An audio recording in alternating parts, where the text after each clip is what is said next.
The following program is brought to you by Naleo TV, the people's platform.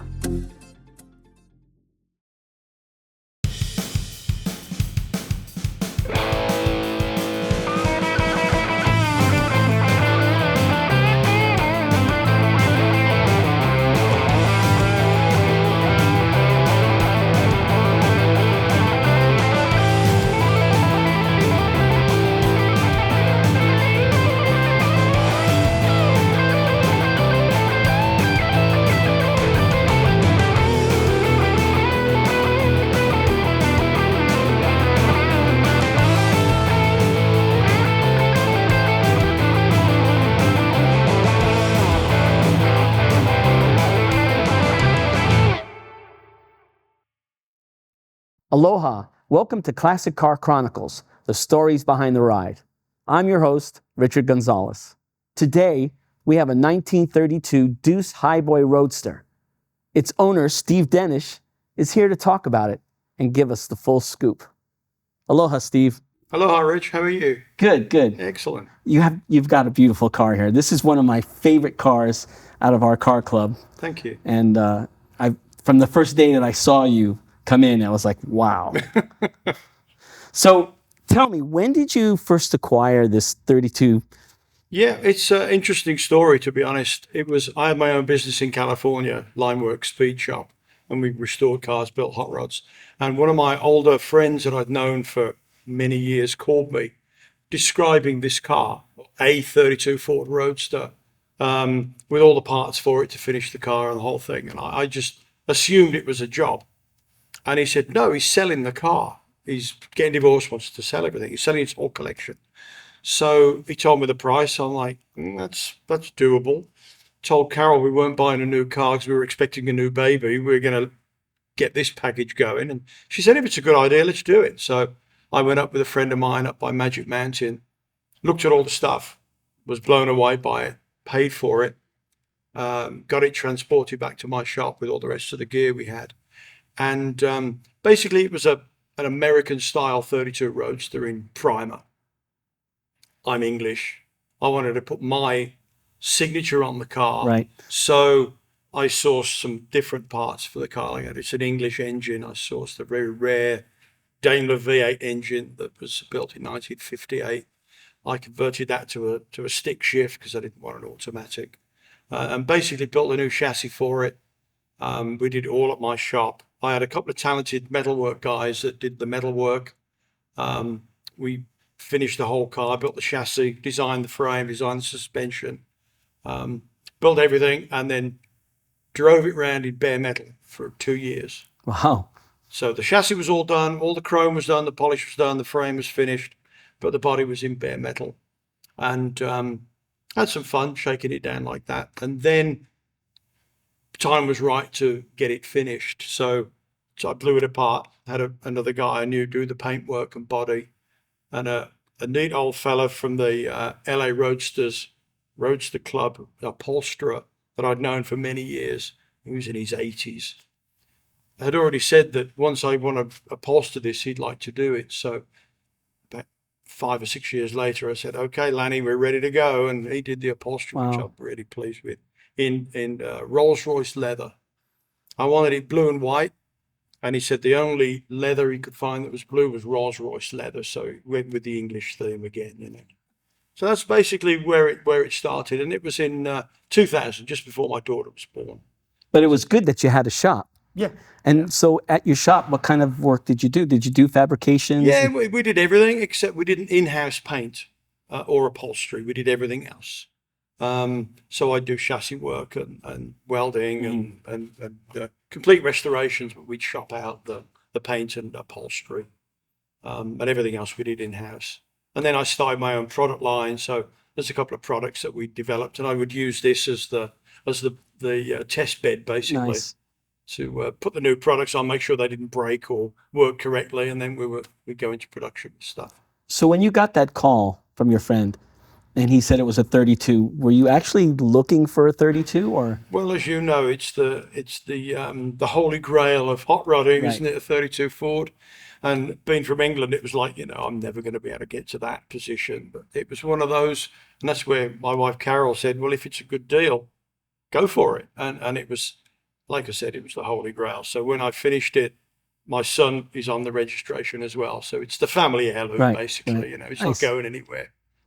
So kind of tell me what kind of modifications you made to it, other than it being an original 32. Now, the body, we did nothing. We restored it. Was really bad underneath all the California bodywork. It was terrible. Lots of rust, lots of brazed panels and Bondo. So that was all removed and new panels were put in and new metal was made. So it was done. It looked like a brand new metal 32 Ford Roadster, which it basically is, but with no Bondo in it, no plastic. Then I designed the frame and I started collecting parts locally. So I wanted an original 32 Ford front axle, which I got, an original 1950s dropped axle, which lowers the front suspension. So I got that with the original wishbones, which are the chrome bars that hold the axle in place. I'd restored a 39 Ford Woody for a guy. And so I bought the brakes and wheels off of him. So I had 39 Ford original brakes and wheels. Then for the rear end, I wanted to do a Halloran quick change, which is a rear axle that you can change the final drive by flipping gears in the back without taking the whole thing apart. So I bought one of those and then found an original Model A, like your coupe, rear spring, which goes over the top of the axle, give it clearance, and designed the rear suspension around that. Then built the chassis rails, obviously, and K-members, and it's an original 1939 Ford brake pedal and master cylinder. It's very, very old school, put it that way. But basically, I wanted to keep it looking like a car that was built in 1958, which is when the engine was built. So is there anything on the car that you just had to preserve, though, and make sure that it was the original? The body, basically, just the body. The firewall, which we didn't need to cut to put the V8 in because it's a small English V8. Of one, they only made 1,800 cars with that engine. It's a limousine engine. That's what the Queen had in her car, so that's true. So then the grille shell was original and the grille bars were original. So we kept all those. The hood tops were original. So basically all that. The frames are new. The original frame that was under it was been modified extensively with a Jaguar rear and modern stuff I didn't want. So I put a filled dash. I designed the dash around a 37 Ford Speedo and put large gauges across the dash. Then in the corners, I used Mercury ashtrays from back seat of a Mercury that I acquired through the years to put earplugs in one and lip salve in the other. So they're used, no cigarettes, but they're used.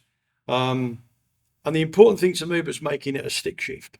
I wanted it to be a 5-speed for freeway driving and for fun of having a stick shift. So I made a flywheel for it, had a starter motor built, did all the stuff and made an adapter so that the Chevy transmission will bolt straight up to it. So that's basically it. As far as steering as well, 1937 Ford steering, which I had. Trying to use as much. I had no money by the time I bought this, so I had to scrounge parts where I could and then restore the parts and put them on. So it's 1937 Ford steering. I did design and build the headlight bar shock absorber mount, which works really well and gives it that 50s look again with a bar for the headlights to sit on. So compared to a modern car, how does this car handle on the road? Terrible. It's not made for corners. It'll go in a straight line and go as fast as your nerve will let you. But cornering. So what happens when you... Oh, you've got to slow down for corners. Yeah. I love driving over here, though. Here, people are great. They do give me room to brake and not following too close behind. So I do appreciate the fellow drivers here. They're really nice with us. I noticed that in my coupe, I don't have a power booster or anything, so I have to think ahead before and start braking before I get to where the light or when there's cars in front of me, just in case they stop suddenly. Oh yeah, well I'm on drum brakes. I'm on 1939 Ford drum brakes, the 1940 master cylinder, and skinny rims, skinny tires. So, but I slow down through the gears, so it's I've never been in trouble with it that way. Touch wood. So. Okay, so what are some of the challenges you faced in maintaining the car? In Hawaii, I would say keeping it clean. I mean, I'd never driven it in the rain, and I'd never driven through a puddle in California in 15 years on the road. Wow. I picked it up with my daughter from Hilo. We lived south. We lived in Kona Paradise at the time. And so we're coming back through Volcano. It rained every inch of the way, and we got soaked. The roof was up, rain coming through the roof, rain coming through the calving, rain coming under the windshield, and it was a blast.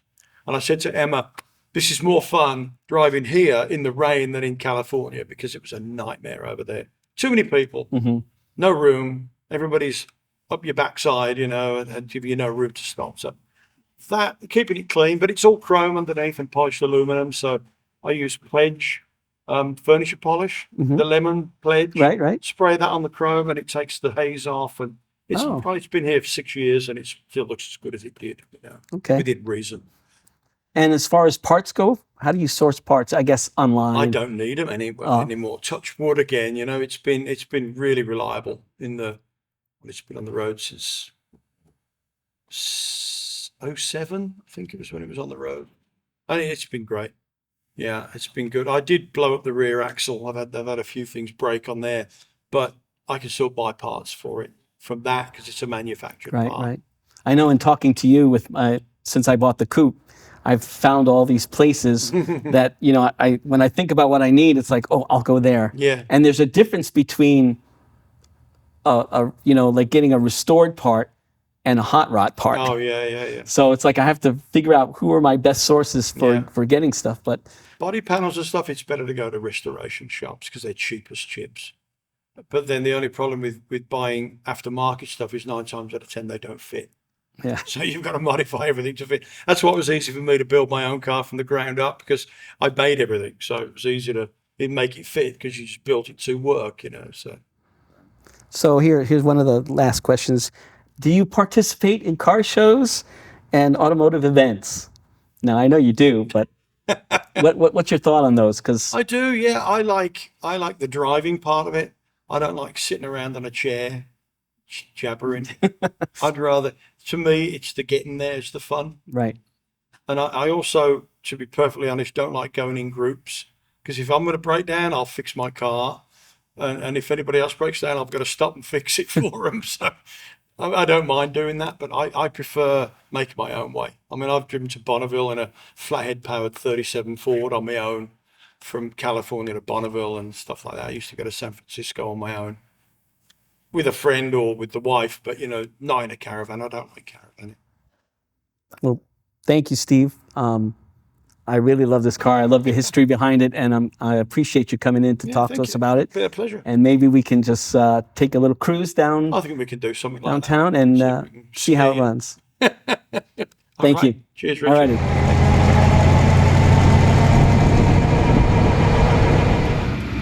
All righty. Well, that's it for our first episode of Classic Car Chronicles.